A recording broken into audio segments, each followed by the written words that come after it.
书记官艾尔海森大概是全教令院最好沟通也最难沟通的人。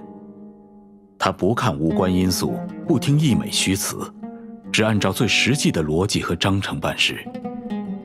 务实守序的同僚往往能与他合作愉快，但其他的就说不准了。公事公办吧。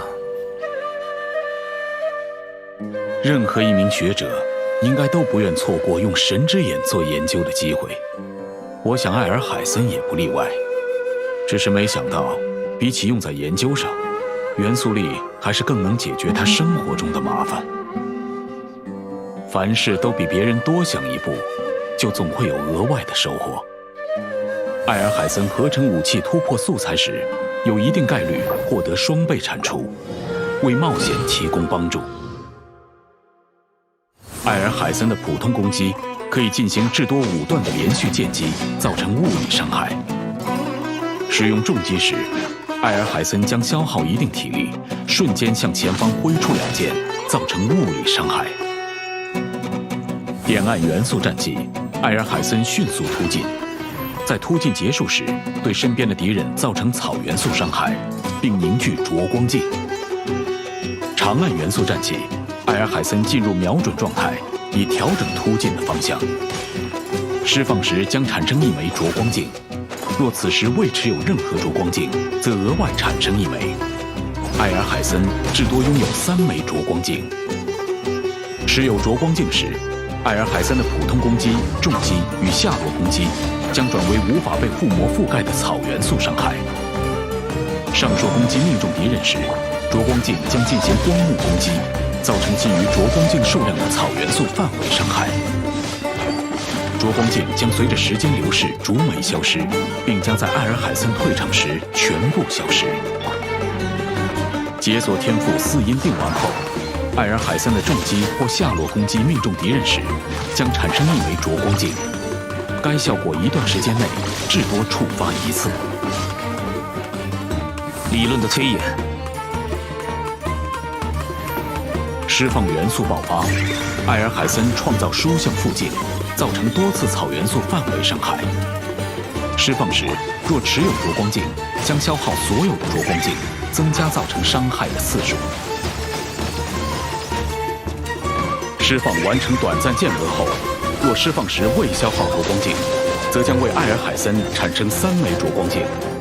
若释放时每多消耗1枚灼光镜，则将对应减少1枚随后产生的灼光镜。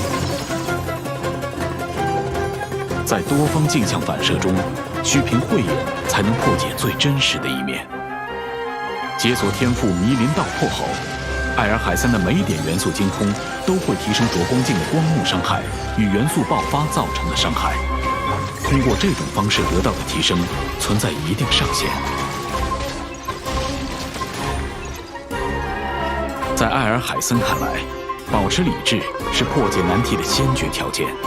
其次的优势，则是给他添麻烦的人大多并不明白这一点。战斗中，高效利用灼光镜是艾尔海森的主要战斗手段。释放元素战技，艾尔海森能迅速在战场中移动，对敌人造成草元素伤害，并凝聚灼光镜。利用灼光镜及其协同的光幕攻击，艾尔海森在战场上会更加游刃有余。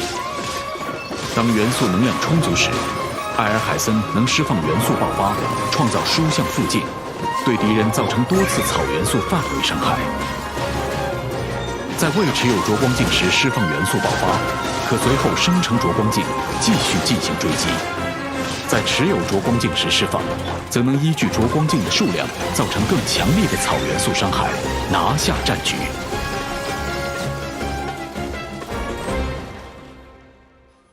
幸福的人生多有相似之处，生活幸福的人却各不相同。在过上舒适生活的道路上，聪明的头脑和良好的心态帮了艾尔海森不少忙。我无权挑剔别人的生活方式，说得多了，反倒像是我在嫉妒一样。实际上，我并不讨厌轻松的活法，有时甚至十分怀念那种氛围。但很可惜，万事万物并不都会按照合理的逻辑运行。艾尔海森的做法只适合他那种简单的人生，而普通的生活对他来说正好。